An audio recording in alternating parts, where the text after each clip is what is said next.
M23 fighters are celebrating their latest success in Eastern Democratic Republic of Congo. They have taken 2 towns in as many days in North Kivu province. Talks to end the conflict were abruptly cancelled last month. So what does this renewed push by M23 mean for the DRC and its people?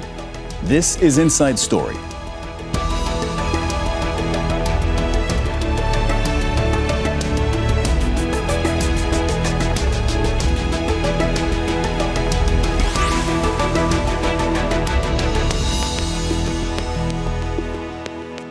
Hello and welcome to the program. I'm Cyril Vanier. The eastern region of Democratic Republic of Congo has been in conflict for more than 30 years, affecting the lives of millions of people. The most prominent armed group is the M23, which is widely believed to be backed by neighboring Rwanda, allegations that the Rwandan government has denied. And M23 fighters have stepped up their offensive in recent months. They have captured 2 towns in recent days. They're believed to be just 80 kilometers away from Goma, the capital of North Kivu province. Al Jazeera's Alain Waikani has this update from Goma.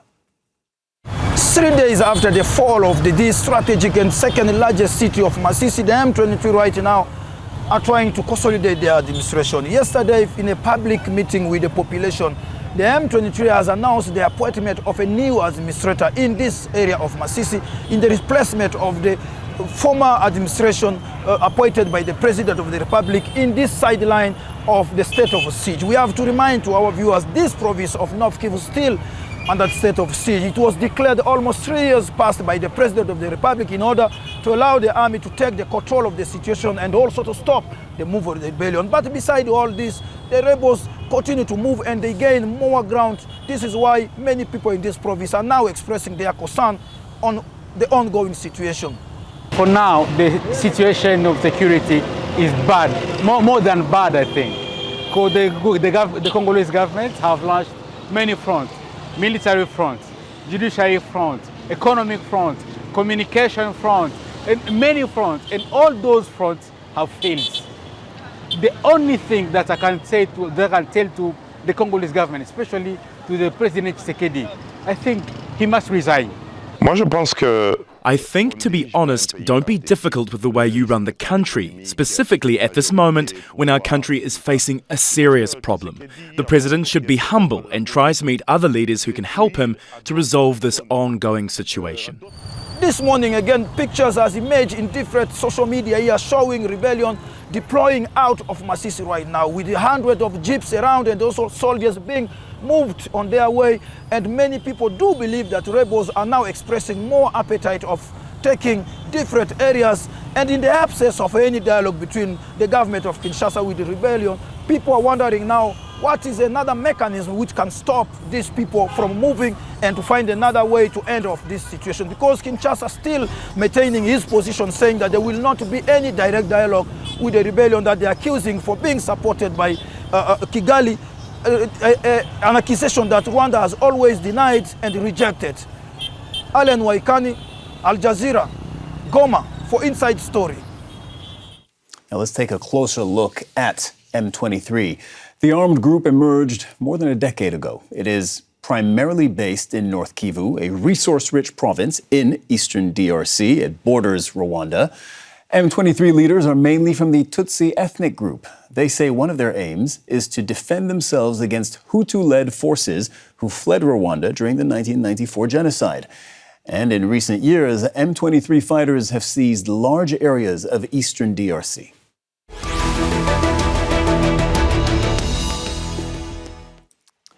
Let's bring in our guests. In Goma, Eastern Democratic Republic of Congo, is Reagan Miviri, a researcher who specializes in the conflict in the DRC. In Addis Ababa, Solomon Dersso, founding director of Amani Africa, a Pan-African think tank that works on peace, security policy, and diplomacy in Africa. Also in Goma is David Munkley, director of World Vision's response to the conflict in the Eastern DRC. A warm welcome to each of you. Now, since we're speaking to 2 people who are in Goma right now, I do want to get your feeling on the ground, Reagan, David. So Goma, of course, is the capital of North Kivu. M23 rebels, as we stated, are 80 kilometers away. They have in the past, this was some years ago, taken Goma before. They've shown in the past that they could do it. It's not to say they could do it today, but they have in the past. What's the feeling on the ground for you? Let's throw this one to you first, Reagan. Yes, on the ground, it's every time we see another city taken, we ask ourselves when it will be like the case for Goma. So it means people are preoccupied. People are thinking about what can happen in Goma. But so far, of course, we can say that people are resilient in Goma. But we know that this situation has led another economic crisis, as we can say all the gates to Goma are almost closed. So we still have access through the lake and through Rwanda, but the other gates are closed. So that's a big situation, and it gives a lot of fear on people here in Goma as they are seeing what is happening around them. David, anything you want to add to that? Yes, if you were to go around to the camps, the many camps that go all the way towards Masisi, up to Ruchuru, there's an increased pressure. There is mpox, which exists in these camps. It's really already at a crisis level. For us to see this conflict widening and growing further still has very negative implications on the hundreds of thousands of families who are already displaced, who have already fled, who may have to flee further still. Solomon, let me bring you in and let's go to the root of this conflict. M23 itself has only existed for a little over a decade. The first M23 rebellion, or where they crashed onto the stage, was 2012. But I think it's fair to say everyone agrees what's happening right now in Eastern Congo, Eastern DRC, has its roots in the 1994 period of time after the Rwandan genocide. Is that fair? And if so, can you walk us through that?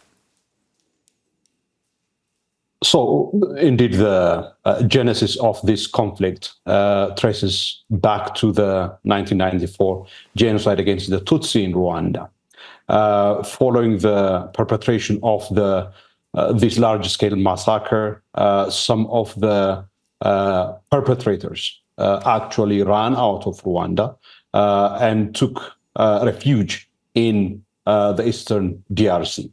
And some of them actually established the FDLR, which is an armed rebellion group operating from eastern DRC, made up of people who are suspected of having been engaged in the perpetration of the 1994 genocide. And Rwanda has been accusing the DRC of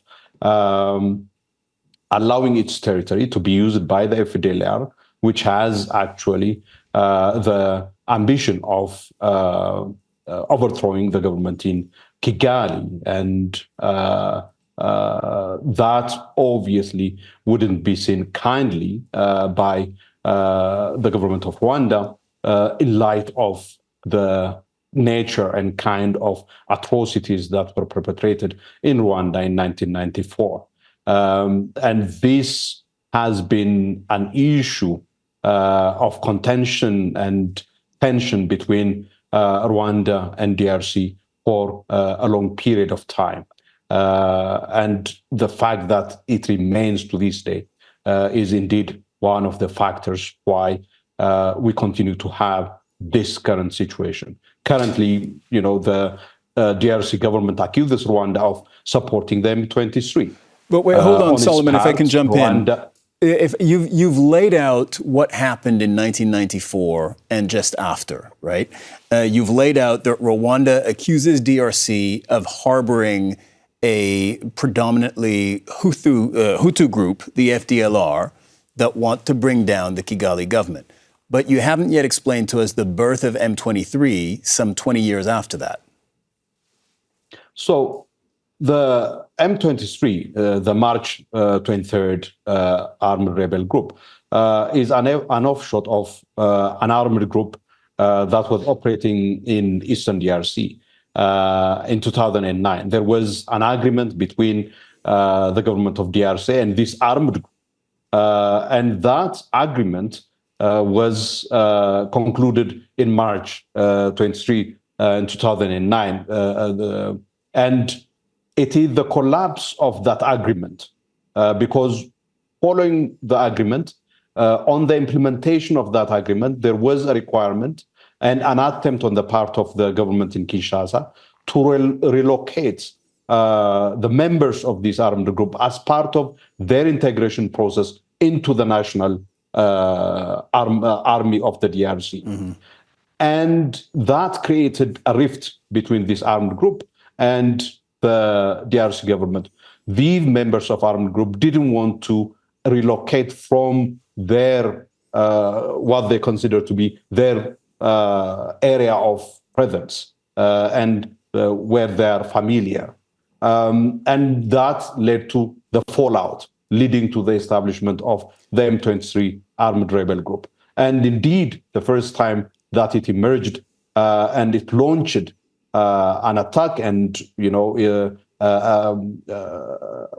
a fighting with the DRC army in 2012. And it's important really to remember what also happened in 2012, 2013, when we talk about the current state of things in Eastern DRC. And Reagan, to just complete that picture, the M23, they're predominantly Tutsi, and they say that they're acting in defense of the Tutsi ethnic group in Eastern DRC. And they say that they are protecting Tutsi civilians from attacks either by the Congolese army or by the FDLR, the predominantly Hutu rebel group operating also in Eastern DRC. Yes, officially that's what they say, and that is the reason that they are there. But of course, we know that it's much more complex than that, because this second version of M23 has emerged in a situation of regional tension between Uganda and Rwanda, and at that time there were relatively peaceful situation, including with all the communities, even the Tutsi community in North Kivu. So at that time, you couldn't even justify that the relaunch of M23 by saying that there is attacks on Tutsi, especially in North Kivu. Yes, of course, we can talk about it in South Kivu with the Banyamulenge, but that is in South Kivu. In North Kivu, there was a relatively peaceful situation, but what can explain the relaunch of M23 is mainly the tension between Uganda and Rwanda, and the reason that DRC has chosen at that time to cut a deal with Uganda so that they may enter in DRC and they may have also economic gain in DRC, while Rwanda seemed to be put aside. So I think that is what was one of the reasons of the relaunch of M23. But so far, the situation has changed. Uganda and Rwanda now they are close allies, and we know that the M23 has gained a lot of control over the lands. So there is other reasons above from the pretext that has been said at the beginning. There is other reason that can explain now the continuation of the conflict so far. So, David, what's clear, I think what will be clear to viewers who are coming at this story perhaps for the first time or who are not very well versed in this story, what's clear from the outset is that there are many layers to this conflict. One of them is the Tutsi versus Hutu enmity born out of the Rwanda genocide that is now all playing out no longer in Rwanda, but in Eastern DRC, where both of those groups, parts of both of those groups fled to many years ago. Another layer is the rivalry between neighbors of DRC and Rwanda. And as Reagan was saying, there are other countries around, Burundi is one of them, Uganda is another, that are also have various interests. Is that a fair way to characterize it? How would you complete this picture? Yes, this is incredibly complex. These issues are very complicated, multi-layered. They go back decades. We'd reference 1994. We could even go further back than that. But with all of these things going on, with all of this complexity, it comes with it conflict. We see so much displacement. And what we're dealing with right now is really a humanitarian nightmare, because with that conflict, again, we're losing our access, our staff. So many humanitarians, They fall under greater insecurity. It's tougher to reach a greater number of people, and the resources are stretched. So all this complexity is leading again to a higher number of displaced children and families that really have access to so very little. You hear stories of children eating once a day, once every couple of days, a lot of negative coping mechanisms that exist within the camps. So, we look for a greater solution in terms of the complexity of this area. But in the meantime, there is a true crisis that's happening in Eastern DRC, in the camps around Goma, and within Goma itself, which is facing really unprecedented pressure, criminality, and so many challenges that are really weighing down the city and really typifying this crisis at hand. Well, David, to your point about the humanitarian crisis, my understanding is that in terms of surface area, M23 now controls roughly half of North Kivu. So what's it like for a family, normal Congolese family that lives in that half of North Kivu? What's it like for them under M23 control? We'd made reference to, I think, some of the social and economic challenges, and Goma is fed in large part by a large swath of Rutshuru territory or Masisi. So as these areas get cut, vegetables, fruits will go rotten in the fields. Prices go higher in Goma. So really, it's on both sides that you're facing a lot of these challenges pertaining to greater food insecurity, a poor economic picture, less money in the pockets of people, a greater strain on the family structure. So whether you're in one part of North Kivu or the other part, both sides are really feeling this. And I think both sides in this, when I talk about sides, I talk about children again and families and communities, are really begging for a longer-term durable solution because everybody is really feeling the effects either directly through having to flee or indirectly, again, from social, economic, and all these political kind of factors that make themselves known in the day-to-day. Reagan, who within the international community, if anyone, is helping out? Because I was doing some research before the show on the various outside forces that are in the region, trying to pacify ostensibly the area. There's the MONUSCO, the UN force, but they were asked to pull out. They were asked to withdraw. So they started in 2024, just last year, they started withdrawing until this renewed M23 offensive, and the government paused the withdrawal of UN troops. That's my understanding right now. There's also the East African, I beg your pardon, East African Regional Force. That also appears to have been a failure insofar as the Congolese government asked them to leave as well. So what's the status of outside groups trying to help? Yes, that is the other complex question, as we were saying here. Actually, there is MONUSCO, but MONUSCO has failed so far. That's what we can say, actually.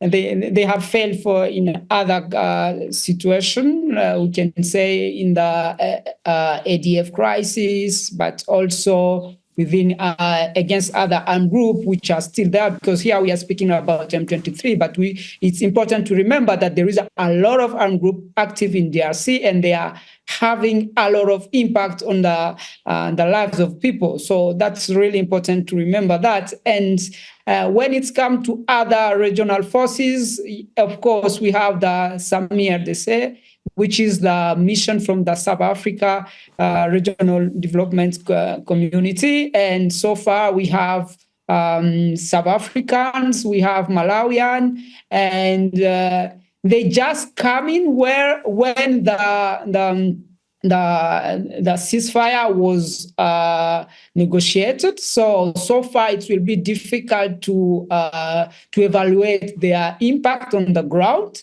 But I don't believe that they will have a bigger impact than MONUSCO, who failed, and Eastern Africa Regional Force. So Reagan, hold on. To be very clear, you're saying the UN forces failed, you're saying the East African forces failed, and you're saying it's too early to tell whether the South African, the Southern African forces are having any impact. Yes, that's what I'm saying. And again, they are here, but they are not very enough in number, So I don't know. We need to assess that after, but I'm not even sure that they will do a bigger impact on the ground as well. That's okay. Solomon, There have been multiple attempts at a peace deal, or at least at ceasefires. Multiple ceasefires have been announced over the years, and they've all broken down. The latest serious, robust attempt at securing peace for the region and finding some kind of political settlement between Congo and Rwanda was in December, but that broke down before the presidents of both countries even met. Why is this particular conflict, why does it seem impervious to any and all attempts at making peace? First, it's important to understand that there is deep mistrust between the governments in Kinshasa and Kigali. And the regional and international effort for mediation obviously goes all the way back to the first M23 rebellion in 2012, 2013. And if you recall from that time, I think it's important to remember that there is a serious problem of defining what the nature of this problem is.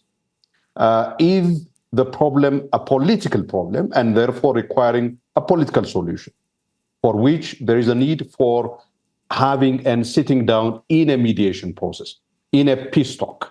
That is the first part of it. The other part is actually the kind of military or security measures that may be taken in order to actually deal with the security dimension of the crisis. I don't think that there is agreement between the parties about what the nature of the problem is.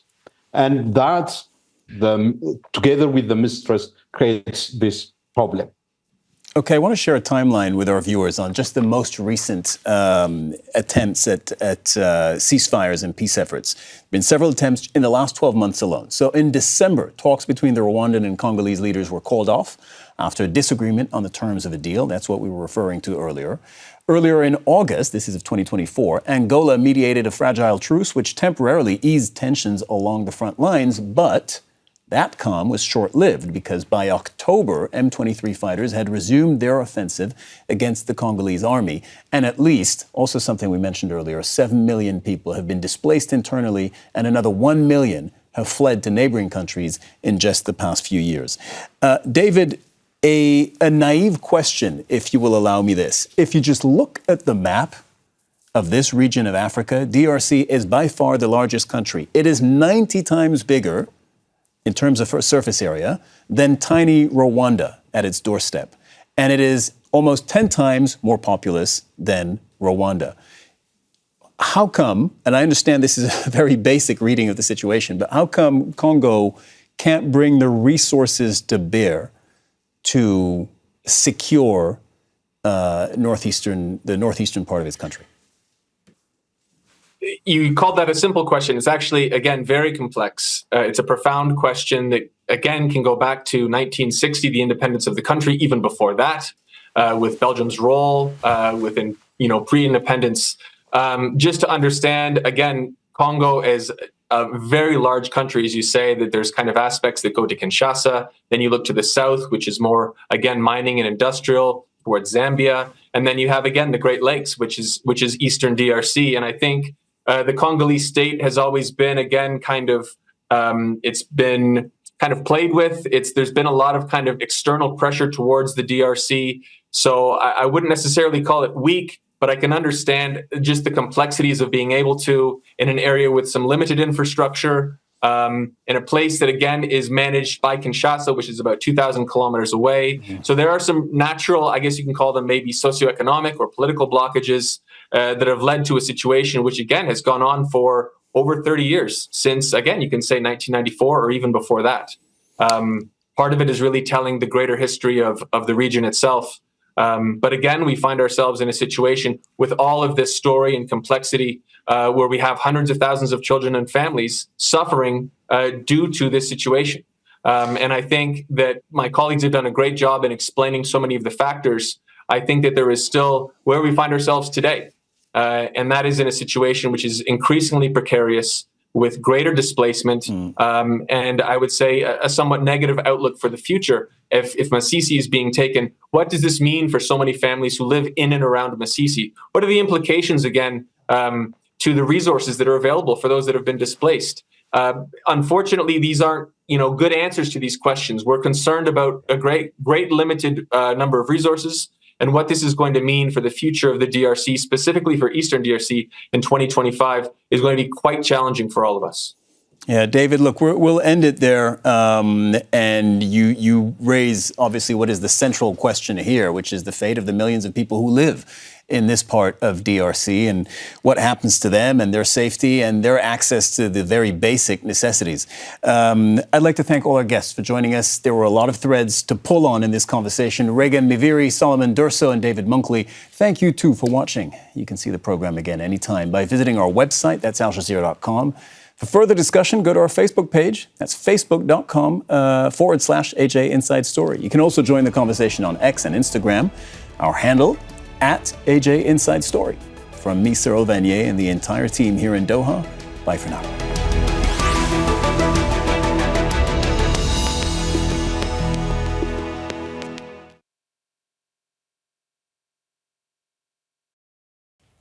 Make sure to subscribe to our channel to get the latest news from Al Jazeera.